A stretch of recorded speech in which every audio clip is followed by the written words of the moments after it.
Hey everyone, this is Nourah and Karthik from CAAPID Simplified. Today we are joined by a very special guest and a very special friend. This is Ankita. She is Dr. Ankita. She is a current student at Penn Dental Medicine. Ankita and I were in the same class when we joined Stevenson Dental Solutions for our bench preparation. And then we've been, continued to be friends for so long, and we've met at interviews. So we share a special bond that way. And today she's been so kind to give us her time to talk to you guys about her journey and how she got into Penn Dental Medicine. Now I'll hand it over to Ankita to tell us, to just start off with who she is and where you're from, so people can get a context. Hi guys, I'm Ankita, Nourah's very good friend. Karthik and Nourah, first of all, I would like to thank you guys for giving me this opportunity to share my experiences with other aspirants like me. So I know these videos are very important. I used to go on the YouTube during my time and search for all the videos of the experience, people gone through this process, to see the experiences, to learn from the experiences. So I know how important it is, and this is really, commendable on your part, both of you. It's very difficult to keep up with the this process and the videos and stuff. It takes a lot of effort. So I would request everyone to please go through their page and their yeah. So that's really, I'm thankful for that. Yeah, grateful for that. So I am basically from India. I did my graduation from CSMS's Dental College, Aurangabad. And then I did my internship from GDC Mumbai. After that, I practiced in Mumbai for 3 years in a hospital and in a private setup. I was into a dilemma whether I should go for MDS or come to the US to pursue my further education. I found my life partner who was already in the US, and I kind of knew that I would end up eventually coming to the US and pursuing my career here. And when I came here, even after that, I didn't know which way to go. Especially after knowing the cost of the my DDS and several other options. I eventually chose to be a DDS because I realized that that is something which is close to my heart, and there's nothing else that would satisfy me or keep me going. This is the only thing that I've been longing for, and I should really pursue this further. So when I started collecting materials for my NBD part 1, part 2. I know initially it was very difficult to know about the process and to explore about this thing. There was no one to guide me. I went on the internet, spoke to few people whom I know, and finally cleared my part 1, part 2, and then started the admission process, which again was a task. For the first time, I didn't know that you have to apply early, and what all the criterias and stuff. And then I got a call from Colorado, and that's when I enrolled myself for Stevenson's bench course. And then I met these amazing people there. I got to know many other things from people. And then I went for my first interview at Colorado. The experience was pretty good. Everyone there was very kind, and I got to meet many students and learn from their experiences. My interview went very well at Colorado, and then I kind of knew that I screwed up with my bench. So yeah, I got rejection from Colorado. It was disappointing, and I was really upset when I got the rejection, but I knew that I made a mistake, and it is my learning experience that is going to help me achieve what I want to achieve. And then I started with a new cycle with much more preparation, I would say. So I prepared my statement of purpose in advance, and then my resume. I worked on my vocabulary, how the way you should speak, the way you should meet people here, much more like, so I worked on all those things during that time, and then finally I came back all geared up for the next cycle, and then I applied to multiple schools, and I was an early applicant that year, and finally uh, I heard from UPenn for the very first time. That was the first school of that cycle, and then I cannot even describe the happiness after hearing back from UPenn, because when I was applying for UPenn, let me tell you this. So there were many people who discouraged me or demotivated me, maybe not intentionally, but then, people just give their advices and their experiences. But I would say that everybody's experience is very different. So they told me, like, UPenn usually prefers candidates with green cards and who are citizens, and I don't think visa holders have much chance in that school. So I don't know if you should go for it, or, it's very difficult. But then I had this thing in my mind, like, application won't hurt me. And that is one school which was closer to where I used to stay in New Jersey. So basically, I ended up applying to that school, and I heard back from that school, and I was surprised that many of my fellow colleagues who were green cards and citizens did not get a call from UPenn. So all those perceptions, I think, you should not carry those preconceived notions in your mind, and go for the application process. You should yourself read the criteria of the school, and then try to figure out if it fits in your criteria or not, and then go ahead with it. So I think when I received the call, I had to choose the interview date within 2 weeks, and they give you just like 2 dates. They have like specific days on which they take interviews, and each batch has, I guess, 7 to 8 students, and from all different countries, basically. And then yeah, so I signed up for one of the days.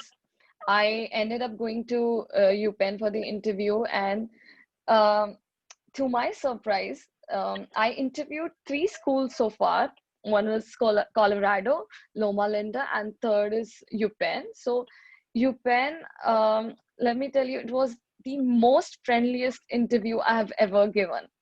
So when I entered, yeah, I mean, I was really happy. I mean, first of all, when I was going for the interview, unlike other interviews, I had the experience of the interview, but I did not like prepare for this one.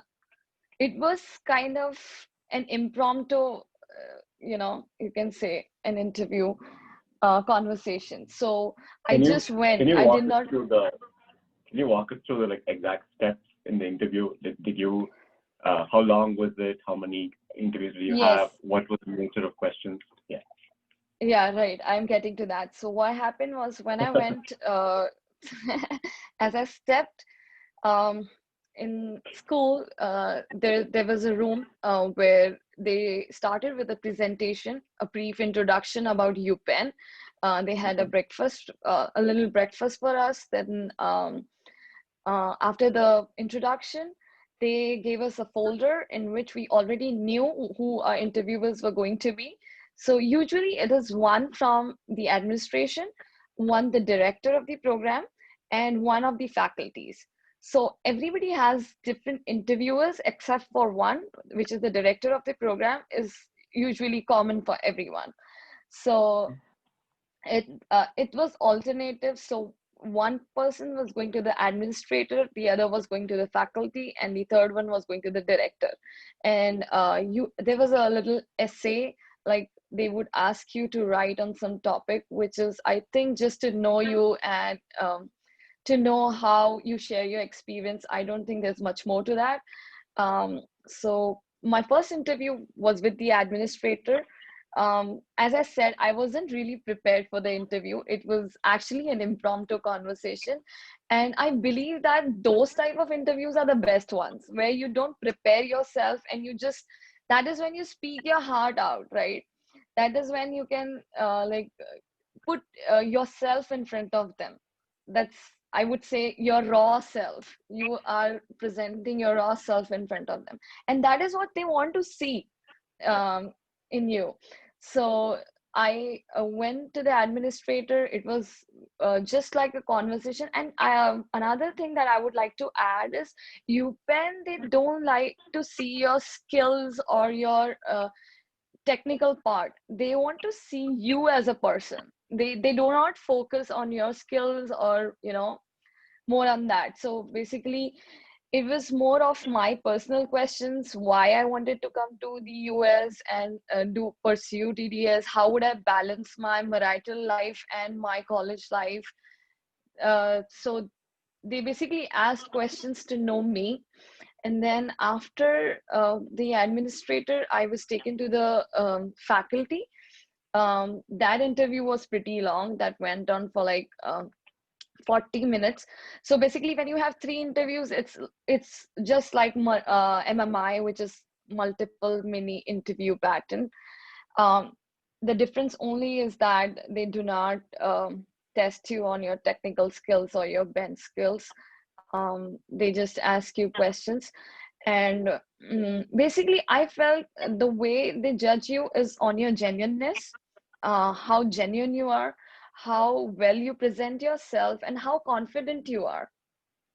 So since it was my impromptu conversation and I wasn't really prepared, so I was just speaking whatever came to my mind and what I have actually experienced in my life. So that kind of helped me. So even with the professor, the interview was very good. It went well.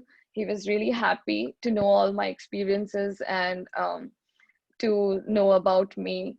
There were some weird questions as well, where one of the professors asked me, like, if you had all the money in this world, what would you do with that money? So, little tricky question. You would not, it would click to you right away. And it was quite funny that I wouldn't mind sharing my reply with you guys, just to let you guys know that these kind of responses do help in the interview. So my response was like, wow, so much money. I have only imagined. And yeah, so I ended up saying that I've always wanted to ride a helicopter, to learn to ride a helicopter. And he was like, really? He was so I was like, yes. So if, I wouldn't do that if I do not have money. If you give me all the money in this world, that is one thing I want to do. So he was really happy and excited about that response. And then I told him that after that, I would actually go and travel the world. And then after the interview with the faculty, they moved on to the director. So the director is very, very, I cannot even describe him in words. He's an amazing person. He's very kind. He'll make you feel very comfortable. And as I said, you will feel that the interview at UPenn is one of the friendliest interview you've ever had. And I guess Nourah interviewed at UPenn too. I don't know what your experiences were, but I'm sure pretty much everybody said me that their experiences at UPenn was like very good, because they're very friendly and they make you feel at home. So it's really good. So with the director, it went well. He asked me a few questions. It was kind of a conversation. So I was cracking a lot of jokes. There was a lot of humor in my interview. So I think that is something that helped me connect with them. And they might have seen something in me after that. And within 2 weeks, I got a call from UPenn that I have been accepted. So I was really happy. This is one of the best schools in United States. So I was pretty happy. That's all about my UPenn journey until my admission. That's awesome. Yeah, so my experience with Penn was also very similar to yours. and I'm just not a great person with humor, especially when I'm put in an interview, standpoint. Yeah, so as you said, it's with the administrator, with the director, and then a professor, and they're all pretty much trying to see, who you are as a person. So it doesn't really matter if you're trying to like talk about your skills or you talk about, what you're good at. Trying to force that into the conversation is not going to help. As you were saying, and it's almost like just having a conversation, and they're trying to see if you're a person they can work with or converse with, freely once you're a student in the school. So yeah, I agree with that. Right. Do you have any questions? Okay. So you don't have a bench at UPenn, right? Just the No. interview. Yeah. Okay. So maybe one area I would love to ask is a problem, not a problem, but a common point of stress for many people who've been through this is for someone who is a dependent and their spouse is working, what are the challenges that they face in terms of visa, in terms of looking at opportunities in the US? If you can, reflect on that. In fact, the majority of the people who watch our videos are women, are married, and are in the US on some kind of dependent visa. So from that perspective, what were the biggest challenges you faced, or what helped you, kind of overcome those and stuff? You can speak to that. That'll be very helpful. Yeah, sure. Thank you. That's a very important question because I remember like when I came to the US, I was a dependent, and then I did not have EAD, like any work permit. That was the biggest challenge. I mean, what can you do without a work permit in this country? But then it was my spouse, my partner, and my friends who like motivated me. They said that, this work permit cannot stop you from achieving your goals. So I went around, I visited many clinics to just ask them that if I can shadow them. If although I cannot work, I know that at least I can shadow. And then I got an opportunity from two of the clinics. I shadowed with them. And then at the same time, I was also volunteering with many non-profit organizations here in New Jersey. People can, like, just go on Google, search for any non-profit organization, see which will fit your criteria, if they take you as a dependent or not, and then just go for it. I volunteered for Jersey Cares as a project coordinator, which was a great experience. And then I also enrolled myself for Give Kids a Smile operation, which is again a camp for school children. And then they give you an opportunity where you can go and volunteer, and you get to learn a lot, not just about dentistry, but so much about life and so much about culture in this country, which is very important, I feel. And then I also enrolled myself for Mercy Life, I guess, which is again a very renowned volunteering platform where you can enroll yourself and just go. It happens all over the United States. There are multiple, they have multiple locations where they held this annual volunteering thing where they call people to help other people in their dental stuff. So these are just examples. There are tons and tons of such things which you can do, and which will help in your resume, no doubt, but it will also help you to develop some skills which you wouldn't learn just by reading books or just by sticking to your dental stuff. So you need to get out of the box, explore things. So yeah, that is one of my recommendations. And after that, before getting into the like actually joining school, I went to India um, just for like having my own time before joining my school, meeting my family. So I I had my H4 visa stamping in like pending. So I thought when I go there, I'll just get my visa stamp and come back, and I would apply my F1 from here, like it convert my H4 to F1. And I feel that was one of my biggest mistakes, because H4 is very tricky these days. So people might assume that it's easy, but this is out of my own experience that I went to India. I was eligible for my Dropbox. I dropped my passport in Dropbox, and then I assumed that I might have gotten my visa. I need not check my passport. When I checked after 10 days, I'm telling you, I was devastated to see that I had a 221G slip in my hand, and I did not get my visa, and I had to go for the interview. I somehow gathered myself, went for the interview, and I learned in the interview that they actually wanted to see my husband's visa stamp. And I had just a 1 month gap in between my school and this process going on. And I was like really unsure, like if I will be able to join my school even after getting acceptance.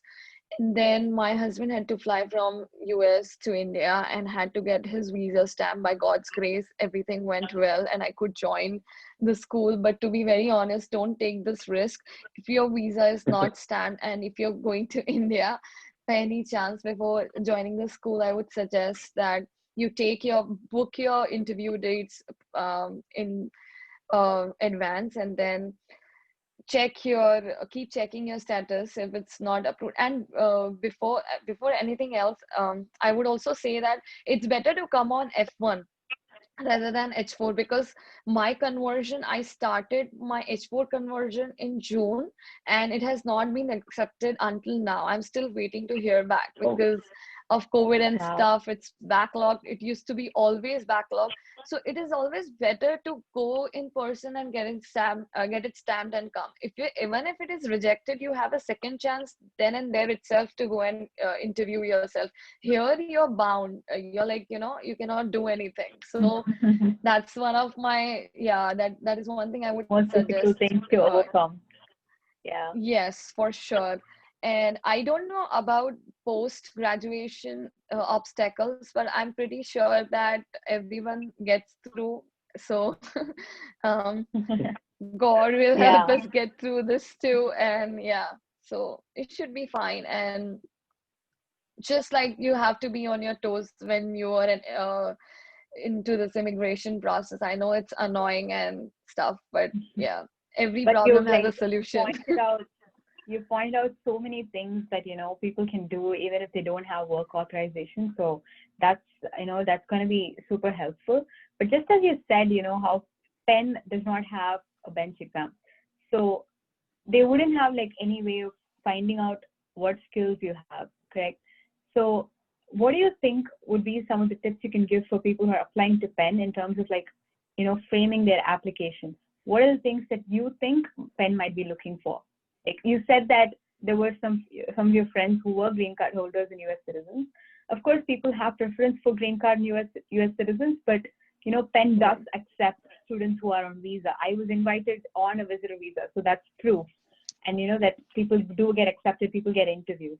So what do you think differentiated you from a lot? Like what should an application portray? So basically, I also had heard about this thing that UPenn prefers people who have research experience. And honestly speaking, I had zero research experience. I had literally zero, nothing on my profile. And I was always nervous about this thing when I went for multiple interviews, that what would I say when they ask me about research? Then I asked myself and I said, that is not something I'm invested into, right? That is not something which is my forte, I consider. So I am more into my clinical stuff. I like to do that. I've done tons of things in that. So why can't I say that that was not something I'm interested in? And yeah, I can just be genuine and say that I never got that opportunity and I never got that right. There was no right time for me to pursue that, and I just kept developing myself in my clinical skills. I have done these things. So I was just being very honest to them. And that's one thing that helped me. People say research, and I have no research experience and I got into UPenn. So it's nothing like that.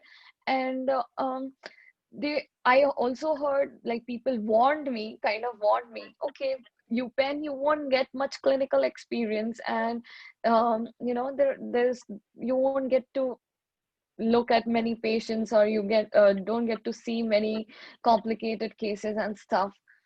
And it's exactly the opposite. They have kept us busy right from the COVID times. Like, they covered our classes, like the theoretical stuff, in advance so that they could teach us all the clinical stuff when we get back to school. And I'm really happy. I was really glad that I was in this school, because I get to learn so much clinical stuff that, I'm surprised. Why do people say that they don't get to learn clinical things in UPenn?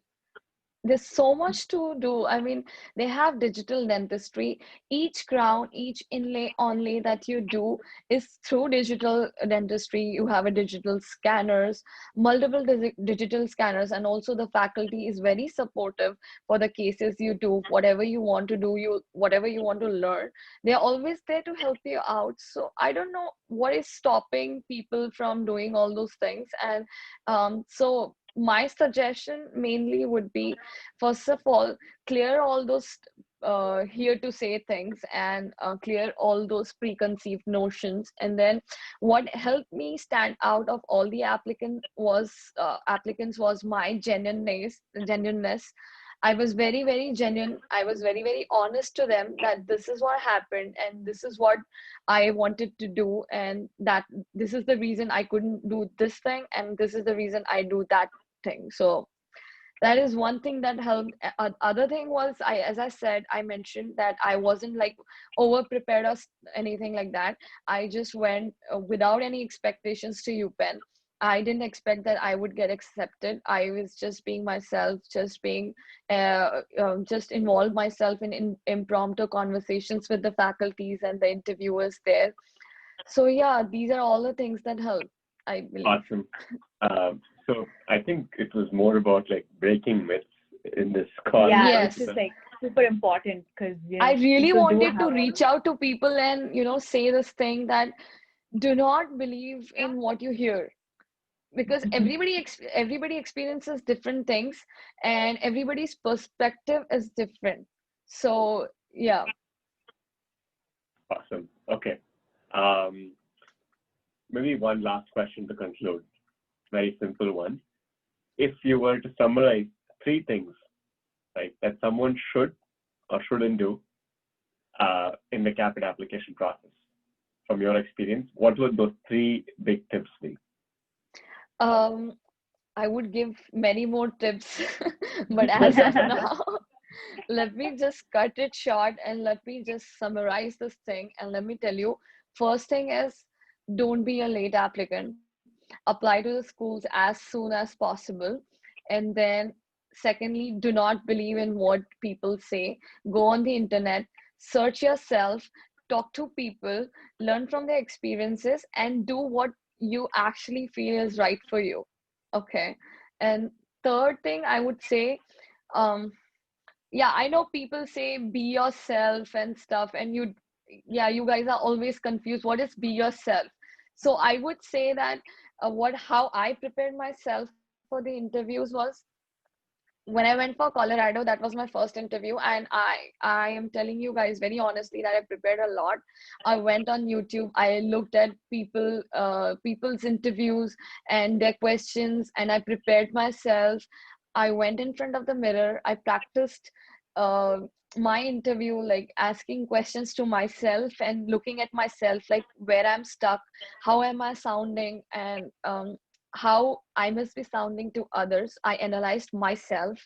And after that, after getting thorough with my preparation, I reached out to people who are very good in vocabulary and who could actually tell you good feedback on your interview preparation. So I reached out few of my husband's friends here and my friends here, and I told them to actually take my interview and give me good feedback on how I'm presenting myself. So I got very good responses. I took what I had to from their feedbacks, and I worked on that, and I think that helped. that helped at some point, because I was eventually very confident for any of the interviews I went further. Yeah. Awesome. That's awesome. Thank you so much. This was extremely, I mean, at least for me, very inspiring call. It's like the number of myths broken, the number of challenges overcome. I think most of this is like misinformation that lurks out there, and you try to help place them in the right light. So, and you're the first person I believe we are interviewing who has been on the CAAPID journey, even in spite of being a dependent, like most of the applicant pools. So this will definitely resonate with all of them who watch this.